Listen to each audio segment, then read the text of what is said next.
Today on our 2008 Chevrolet Avalanche, we're going to be taking a look at the Firestone Coil-Rite Air Helper springs, part number F4108. So here's what it looks like with our airbags installed. It's going to allow you to have an additional 500 to 1,000 pounds of support on your vehicle. This does not add to the overall weight your vehicle can support, but will help maintain ride height and stability when those loads are applied to the vehicle. So you do still want to check your vehicle's owner's manual and ensure you're not exceeding the capacities specified in there. Now the main reasons you're going to want airbags on your vehicle is if you're hauling some heavy loads in the back and it's causing the rear end to sag. These airbags will keep the ride height at the normal value when under a heavy load. This is great because when you got a heavy load in the back, it can cause your headlights to aim high as the rear sags and the front pops up. And it could also cause stability issues, tire wear.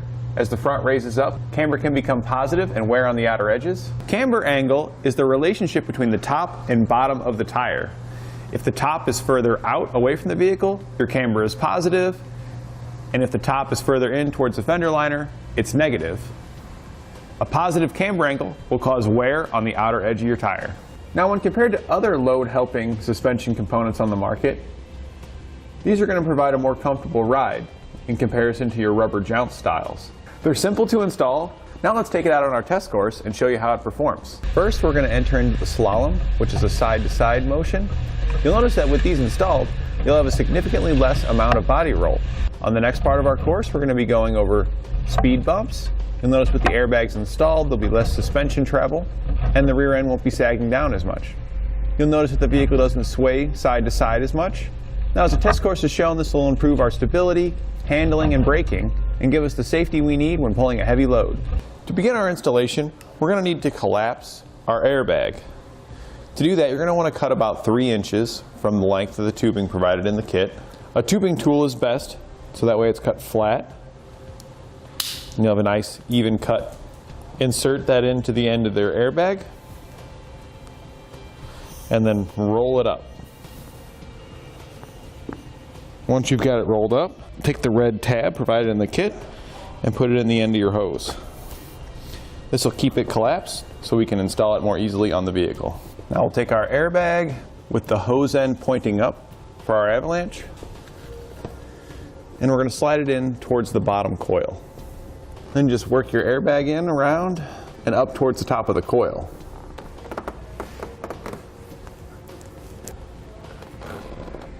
Now if you're having trouble getting it in by hand, you can use a blunt object, such as a 1/2-inch extension, to help work it in there. You don't want to use any sharp objects as it may puncture the bag and render it useless. Once you've got the airbag fully in the coil, you're going to want to remove your plug on your tube.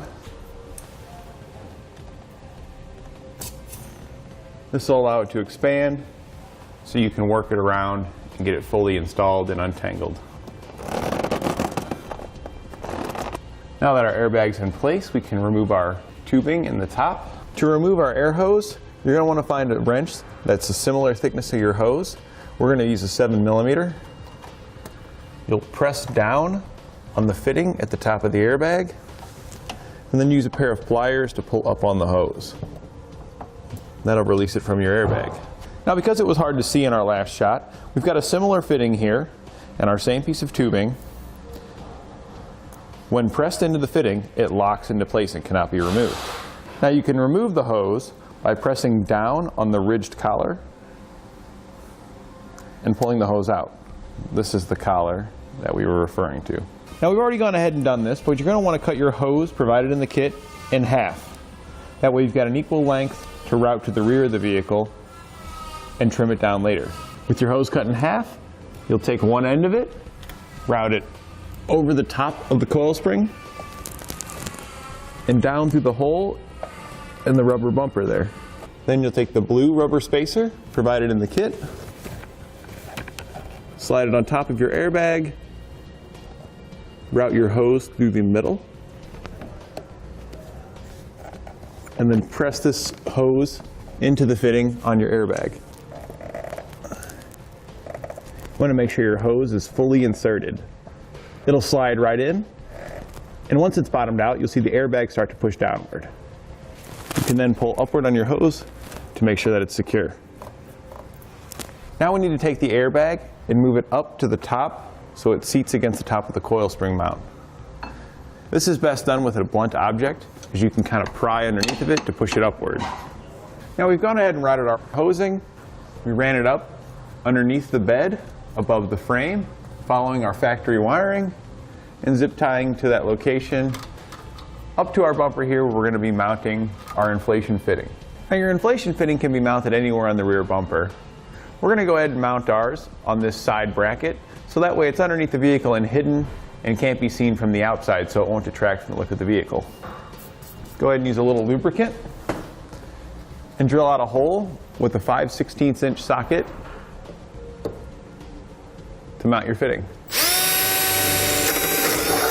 Now that we've got our mounting location prepared, take your inflation fitting, place one of the flat washers on it, slide it through your mounting location, put another flat washer on it, and thread on the provided nut. You can then tighten these down using two 12mm wrenches. Now we're going to go ahead and cut our hose to length. Now you might want to give yourself a little excess in case in the future you need to make any repairs or leaks.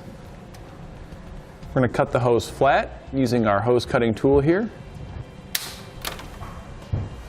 Now just like we did with our airbag, this air line is installed by simply pushing it in to the back side of the fitting. Now it's locked into place. There's a cap to cover your inflation fitting. Now it is the same process on your passenger side. However, there's going to be two heat shields that need to be installed on the exhaust to prevent any heat damage to your airbag. Now I've already gone ahead and prepared our heat shields by bending the brackets in this manner so they can be mounted to the exhaust with hose clamps. There are 4 hose clamps provided in the kit. I'm going to go ahead and undo the hose clamp. Put your heat shield in place, angled towards your airbag.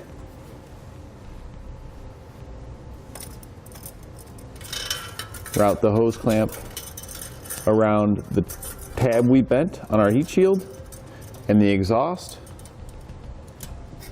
and thread it back together.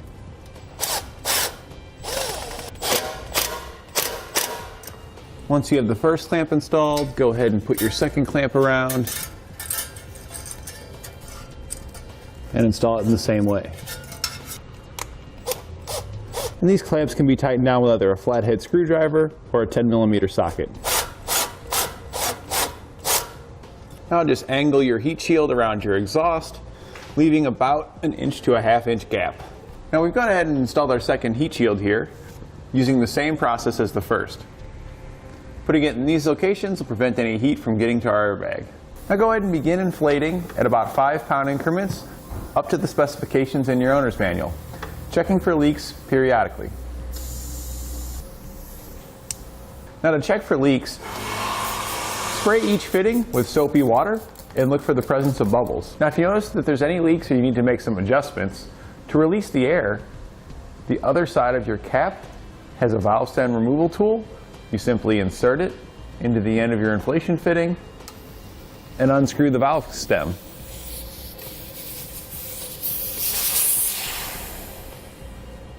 Once the valve core is removed, all the air will be released and you can just reinsert the core.